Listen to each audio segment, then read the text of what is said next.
Ya vimos aquí en el canal el programa de modernización nuclear de Estados Unidos y la situación de su estructura nuclear hoy en día. Ahora, en este video vamos a hablar sobre el programa nuclear ruso y sus proyectos de modernización. Pero antes de eso, no olvides suscribirte al canal, compartir el video con todos los que conozcas, dejar tu like y también seguirnos en nuestras otras redes para estar al tanto de las novedades del canal, ya sea en Instagram o en Telegram. Mi nombre es Guilherme Peta y este es el canal Geopolítica Mundial.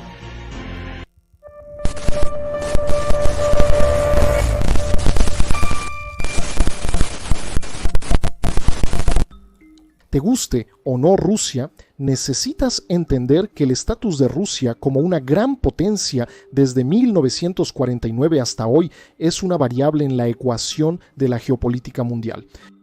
Simplemente no se puede imaginar un escenario internacional sin que Rusia tenga un papel presente. Y parte de eso se debe a su estructura nuclear. Contando solo las ojivas nucleares desplegadas, los rusos ya ocupan el primer lugar. Primero, es vital decir que durante muchos años después de la caída de la Unión Soviética, la Federación Rusa tuvo una visión muy diferente de sus armas nucleares en comparación con los Estados Unidos, porque por un tiempo los estadounidenses se vieron sin desafíos militares. En ese momento, eso disminuyó el papel que las armas nucleares solían desempeñar en su doctrina militar. Por otro lado, los rusos estaban viviendo la pesadilla de los años de 1990 y ellos entendieron una realidad muy diferente de la que tenía Occidente, donde sin tales armas probablemente habrían sido invadidos o desfigurados. Las nuevas fuerzas armadas rusas eran solo una sombra corroída del antiguo y orgulloso ejército soviético. La economía estaba al borde del desastre y parte del complejo militar industrial ahora se encontraba en países extranjeros, que para empeorar las cosas serían absorbidos por la OTAN en las 2 décadas siguientes. Por eso, los líderes moscovitas vieron las armas nucleares como su único disuasivo estratégico eficaz contra los estados de la OTAN. El mariscal Sergeyev fue ministro de Defensa a partir de 1997 y antes de eso ocupó el cargo de jefe de las fuerzas de misiles estratégicos. Normalmente, cuando un oficial militar alcanza un cargo de alto rango como ministro de Defensa o jefe del Estado Mayor, se espera que deje de lado sus relaciones personales y se enfoque en asuntos más amplios, por así decirlo. Pero Sergeyev dedicó su mandato a cuidar de su antiguo equipo, asegurándose de que sus extremadamente limitados recursos de adquisición se asignaran para mantener o modernizar las fuerzas de misiles. Entonces, incluso cuando el resto del ejército ruso estaba mal equipado, desmoralizado y plagado de corrupción en los años 90, las fuerzas de misiles estratégicos de Rusia lograron mantener su estándar funcional con excelencia en los niveles de preparación. Pero después del ascenso de Putin, a partir de los años 2000, los recursos económicos comenzaron a aumentar considerablemente, lo que incluyó enormes esfuerzos de modernización de las Fuerzas Armadas, sobre todo del programa nuclear.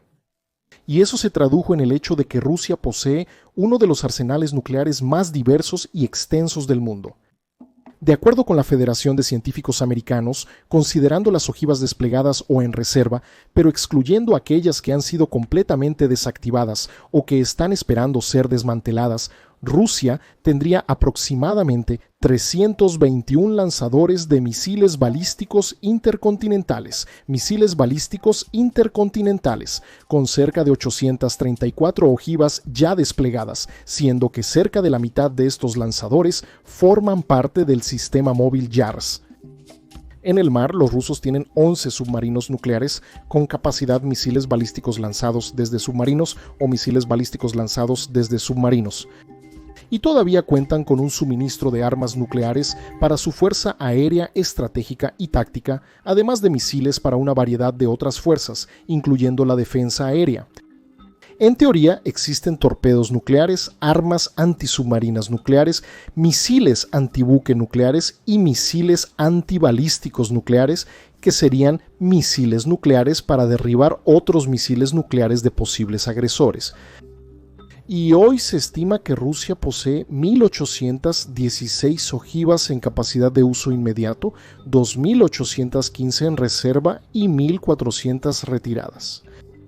En términos políticos, la doctrina nuclear rusa es bastante clara sobre sus límites, sobre cuándo usarán o no armas nucleares, ya que existen para responder a lo que el liderazgo ruso considere como amenazas existenciales para la Federación Rusa, es decir, ataques que puedan destruir la capacidad de Rusia de responder, de existir, o ataques usando armas de destrucción masiva.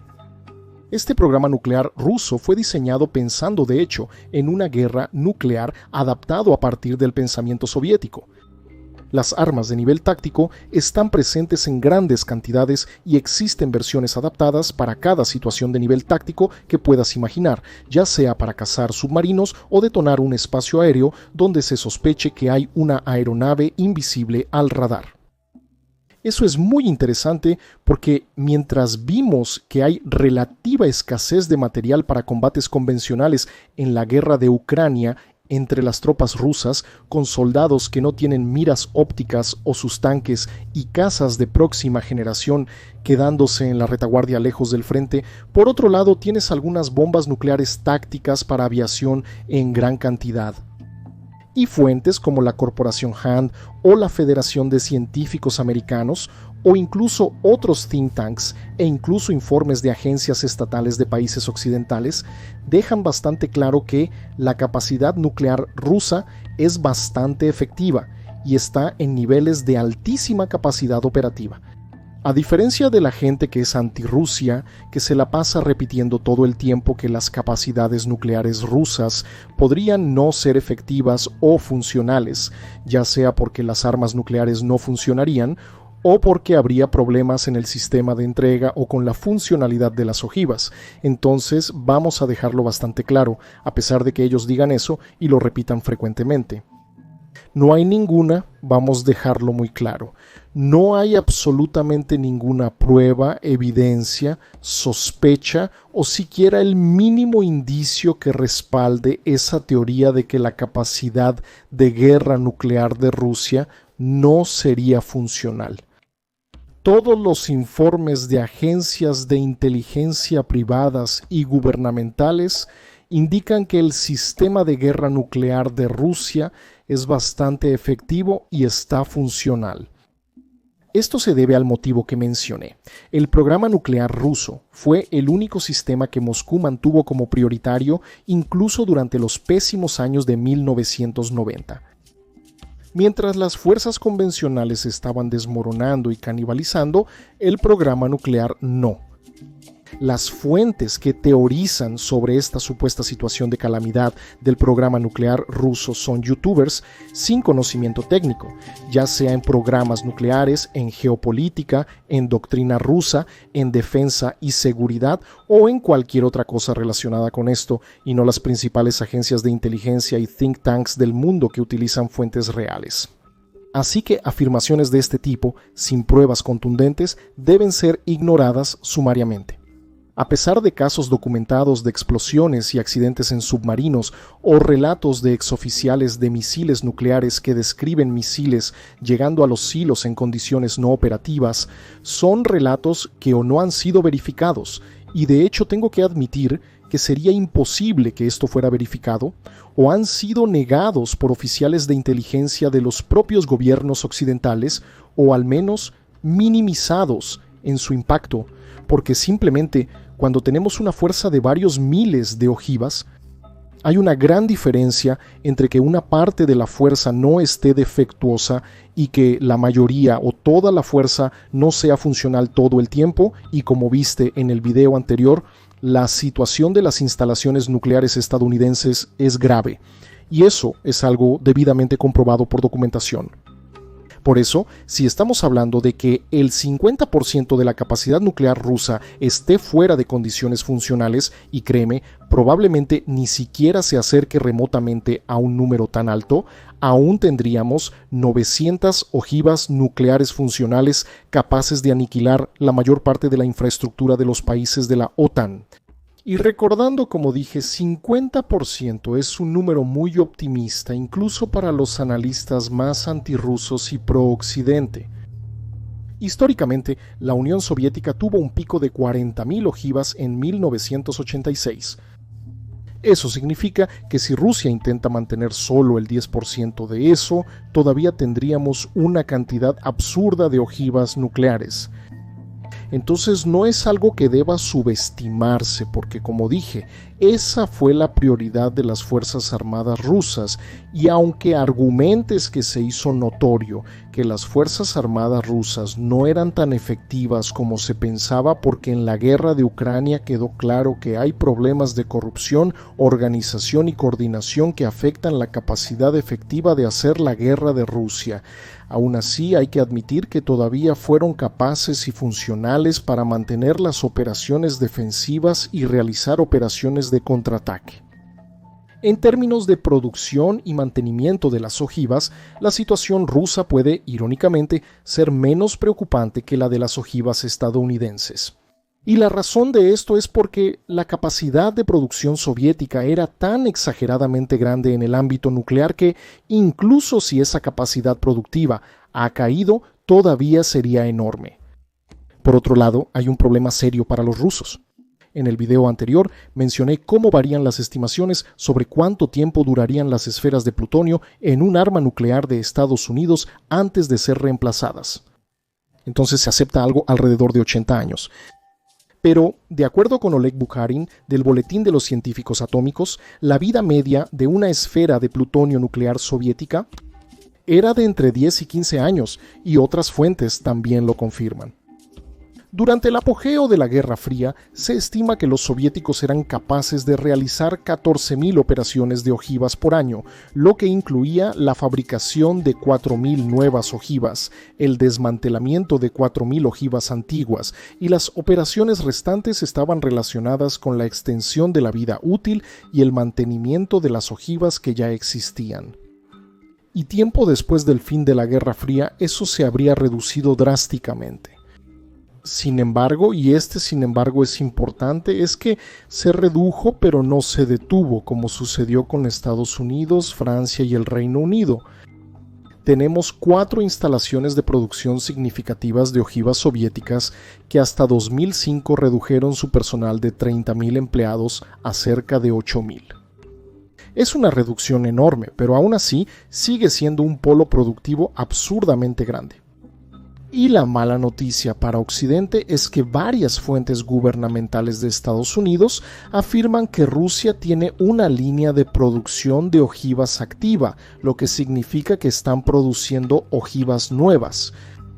Así que, aunque muchas armas nucleares rusas sean viejas, muchas de ellas probablemente sean relativamente nuevas. Y realmente, si hay problemas serios en las fuerzas estratégicas rusas, no van a estar relacionados con la producción de ojivas o materiales físicos, sino con respecto a las pruebas, porque a pesar de haber retirado su ratificación del Tratado de Prohibición de Pruebas, Rusia aún no ha aprobado ninguna de sus ojivas antiguas. Y tan importante como las ojivas es la cuestión de los dispositivos de entrega de las ojivas. Y aquí el caso ruso es interesante porque la televisión estatal rusa frecuentemente muestra el nuevo misil balístico intercontinental pesado, el Sarmat, que fue diseñado para reemplazar el inventario de los antiguos R-36 Voevoda soviéticos. En la OTAN son conocidos como SS-18, el Seitan. Los R-36 tenían un problema. Era fabricado y mantenido en Ucrania, que ahora, por razones obvias, ya no los fabrica, y Rusia ha intentado desesperadamente reemplazarlo. El Sarmat es un enorme misil de 200 toneladas con una gran cantidad de vehículos de reentrada a bordo. Pero ha presentado problemas en las pruebas, y las 3 pruebas que estaban programadas para 2021 nunca se realizaron. Y en abril de 2022, cuando finalmente tuvo una prueba exitosa, el gobierno ruso anunció que habría 3 pruebas más en el mismo año. Sin embargo, todas ellas fueron canceladas. Y en febrero de 2023, fuentes occidentales alegaron que hubo otra prueba fallida del misil Sarmat.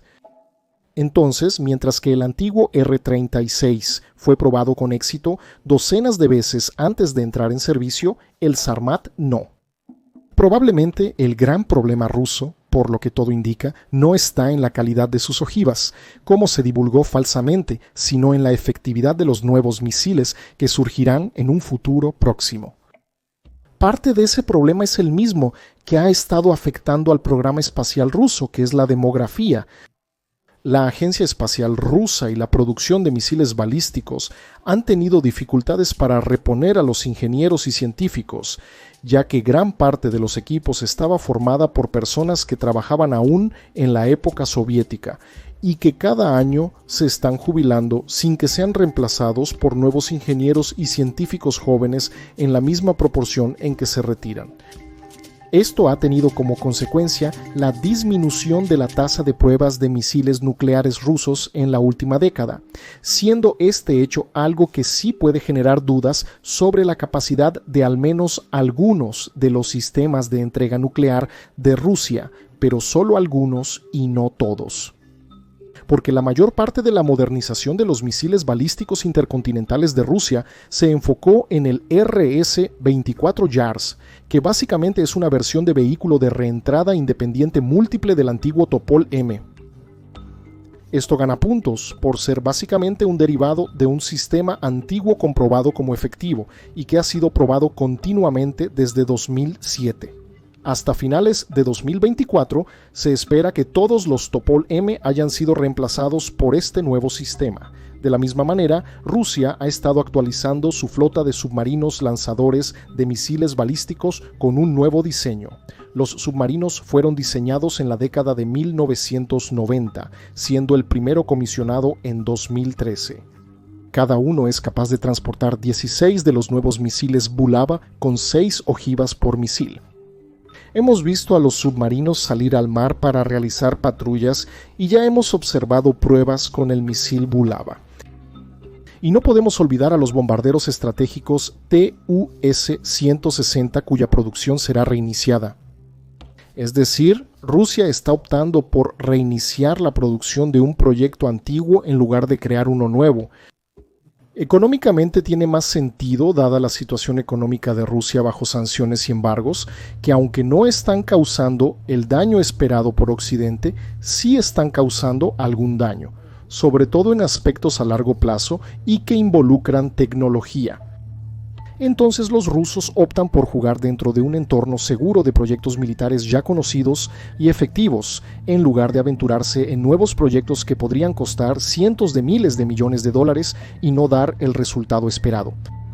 También existe el conjunto de sistemas de doble uso, que son armas prioritariamente para misiones convencionales, aunque también pueden ser equipadas con ojivas nucleares. Una de ellas es el Skander, que ya lo hemos visto en Ucrania varias veces y ha demostrado ser bastante efectivo. Por supuesto, todavía hay algunos modelos considerados innovadores, pero de los que no podemos estar seguros, como el Poseidón, que supuestamente es un torpedo nuclear no tripulado de largo alcance, alimentado por energía nuclear y con una ojiva nuclear. Aparentemente fue diseñado para viajar profundo y rápido, buscando su camino hasta un puerto hostil y luego detonar, destruyendo todo lo que hay en ese puerto. Y otro ejemplo exótico es el Burevnitsky, que es un misil de crucero alimentado por energía nuclear. Rusia tomó algo bastante normal, un misil de crucero con ojiva nuclear, y lo amplió considerablemente para poder ponerle un sistema de propulsión nuclear y darle un alcance, en teoría, virtualmente ilimitado.